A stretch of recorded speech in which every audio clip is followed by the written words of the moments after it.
Ha llegado el momento de presentar nuestro invitado de este viernes. Él es el presidente de CONATRA, Luis Rosado, y le damos la bienvenida a este Matutino Mundo. ¿Cómo se siente, señor Rosado? ¿Todo bien? Muy bien, gracias a ustedes por permitirme esta oportunidad y a todos los amigos que siguen este espacio. Qué bueno. Gracias a usted por estar. Gracias, Luis. Luis, tradicionalmente en el país, sobre todo mi generación, cuando hablábamos de los sindicatos de transporte, frente a conflictos sociales, siempre el pueblo se veía como un aliado, porque cada vez que había que paralizar el país, había que contar con los sindicatos para esa acción a favor del pueblo. Pero sucede que en la medida que los sindicatos se fueron empoderando y convirtiéndose como en grupos empresariales, que gracias a Dios que sí hubo progreso, un poco se politizaron mucho y hoy por hoy uno siente como esa lejanía entre el pueblo y los sindicatos. Entonces, ¿cuál es su visión actual? En el caso que usted en CONATRA, ¿cuál es la visión actual? ¿Cómo puede producirse un acercamiento con el pueblo donde la gente sienta que ustedes no son parte del problema, sino parte de la solución?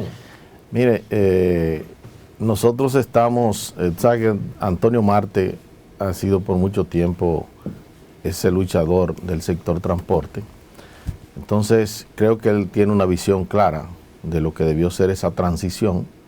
En el caso de él, que es presidente de CONATRA, yo presidente de CONATRA SAS, a raíz de la ley 6317, los sindicatos llaman a esa ley a transformarse en prestadores de servicios ya como empresas.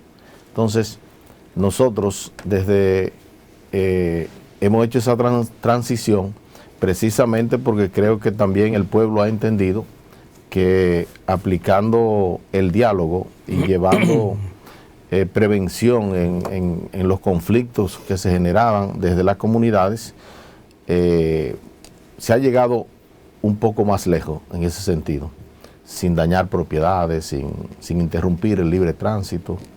Entonces, esa transición de los sindicatos a empresas, en el caso nuestro como CONATRA SAS, hoy en día tenemos más de 790 empresas que son socias del consorcio de transporte, y los sindicatos siguen existiendo porque hay una ley que le permite eso.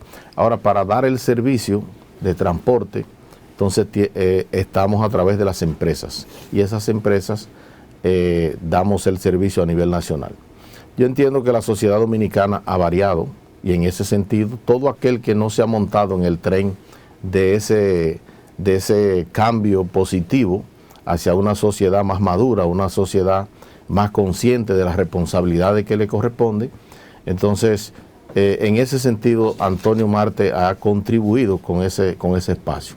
Y los miembros de los sindicatos, que son los que mueven el país a través de transportar millones de personas diariamente, estamos en ese tenor, seguir dando servicio sin perder nuestros derechos como debemos defenderlo, pero también cumpliendo con nuestros deberes. Y esa transición ha sido positiva, los sindicatos siguen existiendo, y las empresas que dan servicio, pues de acuerdo a la ley estamos cumpliendo ese rol social que nos corresponde de dar servicio de transporte seguro, dar servicio de transporte eficiente, y entonces los pueblos demandan, y si usted no cumple con esas demandas, otro dará el servicio. Entonces nosotros nos mantenemos competitivos para poder dar el servicio, y esa madurez en cada uno de los dirigentes que forman parte de CONATRA y CONATRA SAS está hecha realidad hoy en día en la República Dominicana. Bueno, a mí me parece bien, señor Rosado, escuchar eso de que realmente han cambiado, porque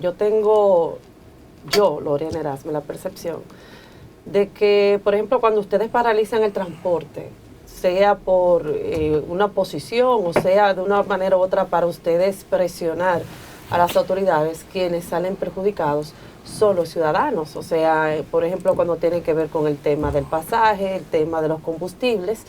Pero si realmente han cambiado, me alegro mucho, porque no sé si recuerdan la vez que paralizaron el transporte la 27 de febrero, que eso fue un caos, y muchas personas no podían llegar a sus casas. Pero qué bueno que ya estén ya pensando de otra manera. Por otra parte, ustedes apoyan la inspección de lo que recientemente Intran ha ha presentado en la inspección técnico vehicular, lo cual muchos no están de acuerdo con relación a esto. Me gustaría saber su posición y el porqué.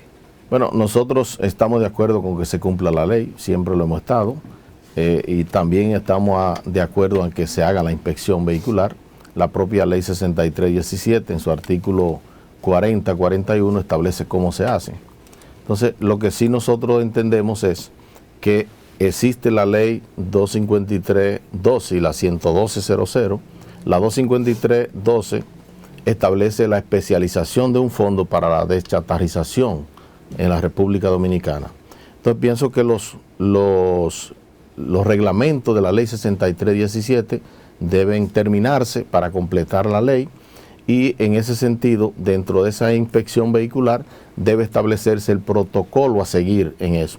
Nadie se opone en su justa dimensión que eso es necesario en la República Dominicana, porque existen vehículos de 40, de 50 años, y eso perjudica en la parte del tránsito, en el sentido de la inseguridad.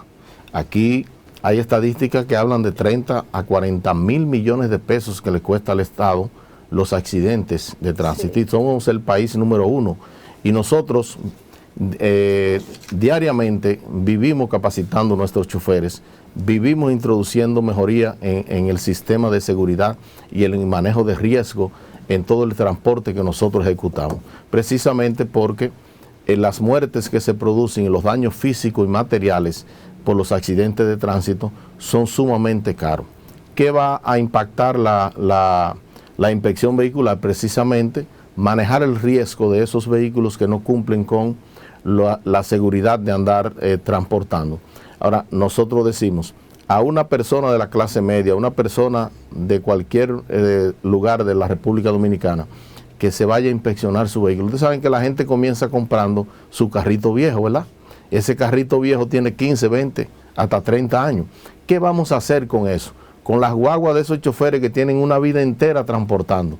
¿Qué vamos a hacer con eso? Bueno, la ley especializa unos fondos, los reglamentos de la ley 6317 deben venir con un plan, no que les regalen nada a nadie, sino que debe venir con un plan a plazo a decirle, mira, el que tenga un vehículo y cueste tanto, le vamos a compensar los impuestos, le vamos a poner el pago de los impuestos a un plazo tal que usted pueda pagarlo y pueda recuperar un vehículo con los 15 años que dice la ley, que menos de 15 años usted lo puede usar. Ya a los 15 años comienza ese cambio. Entonces nosotros estamos de acuerdo en que eso se aplique en la República Dominicana para el bienestar de todos los dominicanos, y lo que pedimos es que esos reglamentos se le pongan claro a la gente y que la gente sepa ya. Además, eso viene para el 2025, pero qué bueno que nos estamos preparando desde ahora, porque veo ahora que hace 20 años y no queremos que nos pase como el DR CAFTA, con los arroceros, que duramos 20 años tratando en el Tratado de Libre Comercio, llegó la hora cero y no sabemos lo que vamos a hacer. Entonces nosotros lo que pedimos, inmediatamente eso se cumpla, que digamos claramente desde ahora qué vamos a hacer, con qué lo vamos a hacer y cómo lo vamos a hacer.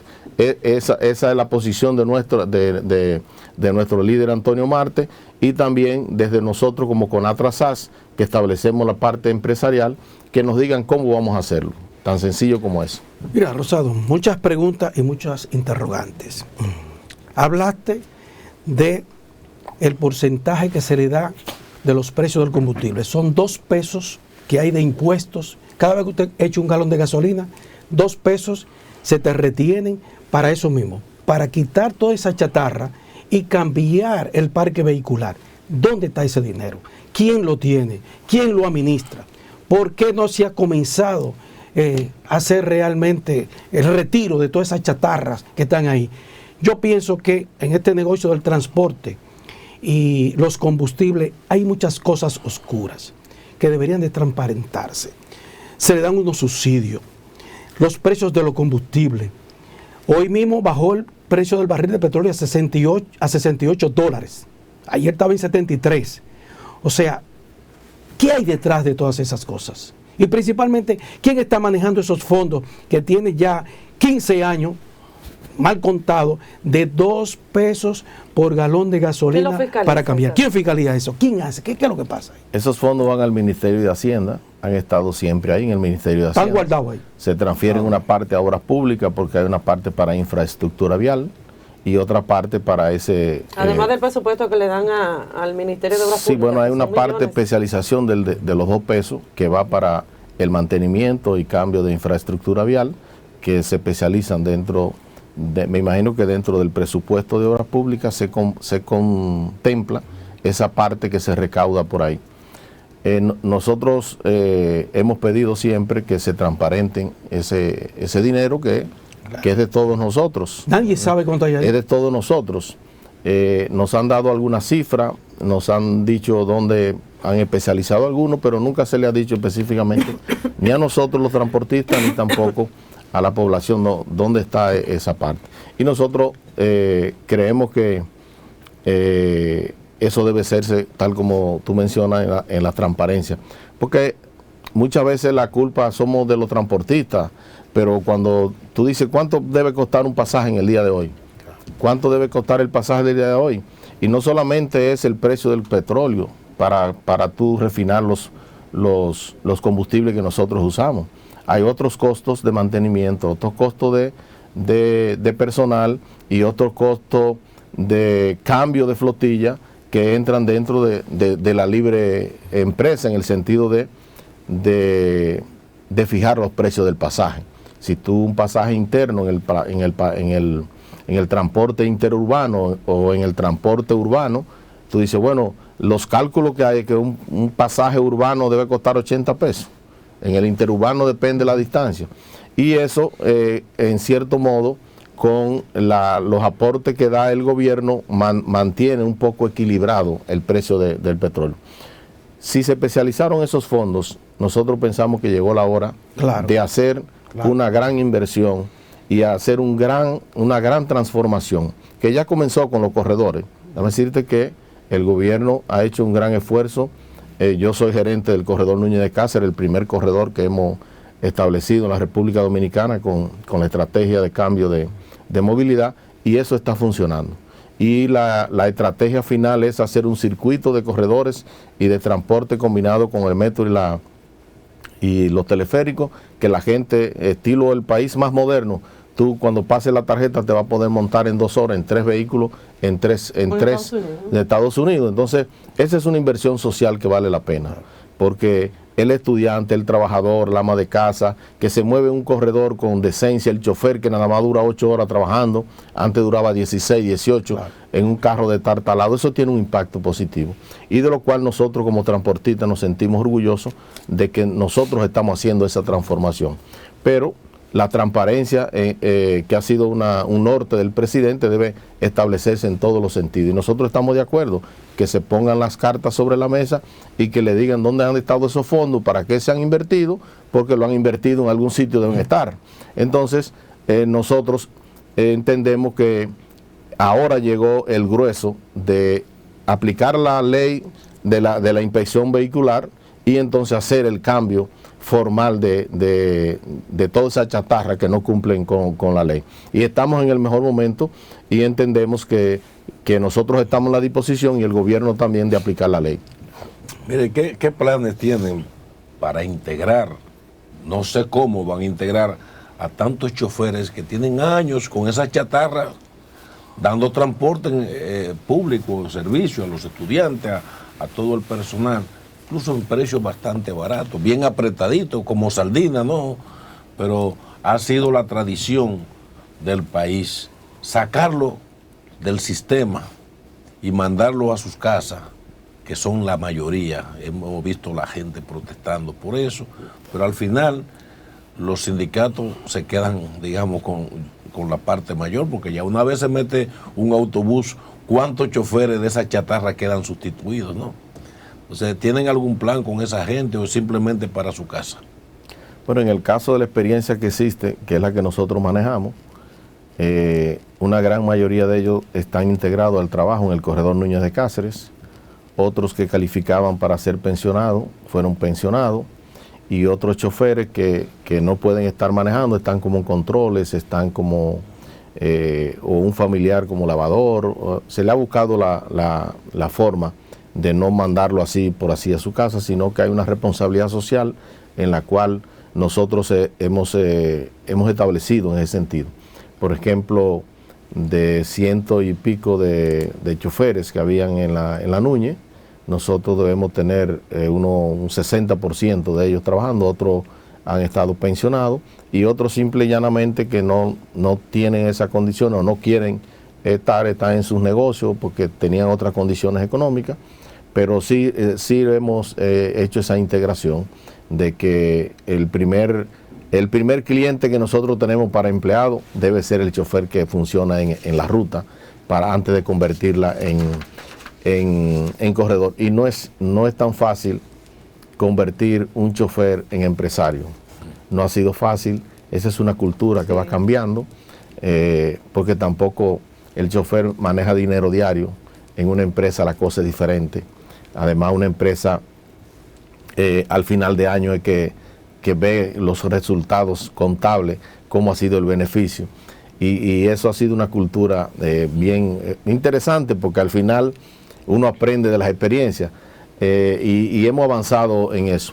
También creo que ya después de 2 años es que hemos aprendido, tanto el gobierno como nosotros, que hay que tomar en cuenta algunos parámetros antes de implementar los corredores, y creo que ya el gobierno tiene esa normativa, porque como no existía esa experiencia en el sentido de corredores, habían aquí, pero habían de la ONSA, que es algo del Estado, pero no en el sector público-privado, en esa alianza público-privada, y ya se ha aprendido bastante, y creo que los de aquí en adelante van a fluir mucho mejor, en condiciones mejores, porque ya está establecido una norma a seguir en ese sentido. Y también en eso nosotros hemos tenido, los corredores tienen un impacto positivo en el ahorro de combustible, en las emisiones al medio ambiente y también en el tiempo de las personas. Cuando tú hablas que nosotros hemos montado en estos 2 años casi 3 millones de personas solo en el corredor Núñez de Cáceres, y tú sumas 5 minutos, 10 minutos, 20 minutos que la gente se economiza para llegar a su empresa o para llegar a su casa, eso es mucho tiempo economizado. Y cuando le sumas eso al dinero que cuesta 1 hora, el salario mínimo, eso es mucho dinero economizado para la gente, para el gobierno y también para la generación de divisas para comprar combustible. El entaponamiento, el flujo de vehículos en la Núñez ya es sumamente considerable, y mientras más eficientes vamos siendo nosotros, mucho más se va a beneficiar la gente, porque eso va directo. No solamente el que se monta en los autobuses, sino el que usa la Núñez también tiene una economía de tiempo y de fluidez en el tránsito. Y ya cuando esté el circuito completo de todos los corredores, eso se va a sentir en el Gran Santo Domingo. Y no es un cálculo tangible inmediatamente, sino que a largo plazo es algo intangible que tú lo vas a ver y tiene unos impactos económicos a largo plazo que se van a sentir y se están sintiendo en eso. O sea que nosotros tenemos una responsabilidad con no dejar abandonado a ningún miembro de lo que forman parte de nuestras empresas y sindicatos. ¿No hay temor, por ejemplo, de que esas alianzas con el público-privado, al final en cuenta, el Estado se queden enganchados? Porque siempre a veces cuando esos planes no funcionan con el sector privado, el Estado entonces tiene que cargar con esto. Bueno, existe una ley, la 1189, sobre los fideicomisos, y una ley, la 479, que es sobre las sociedades comerciales. En este caso, el Estado lo que pone es la garantía de la ruta, que es de ellos, y nosotros pagamos todo. Y tenemos que hacerlo eficiente. Y recuérdense que el transporte es una responsabilidad del Estado. El Estado lo que nos pone a nosotros es ofrecer el servicio. Entonces, la parte nuestra es que pagamos nuestros autobuses, pagamos nuestros impuestos, pagamos la seguridad social, pagamos toda la responsabilidad que tiene con laborales, y el Estado solamente nos da la garantía para nosotros buscar el financiamiento, y el fideicomiso es el que paga todo. Entonces, pienso que no, que esta experiencia va a ser eficiente por primera vez en no tener esos ruidos de que el gobierno siempre pone todo y la gente al final por ser ineficiente, el Estado tiene que volverse a hacer cargo. Yo creo que debemos hacer, nosotros como empresarios, tenemos que ser cada día más eficientes, el Estado ser un ente regulador y nosotros competir con todos los demás corredores, con las demás empresas de transporte. ¿Y a qué competimos? A ser eficiente, a que la gente, los autobuses cada 5 minutos, de acuerdo a la frecuencia establecida por el Intran, porque es monitoreado por el Intran.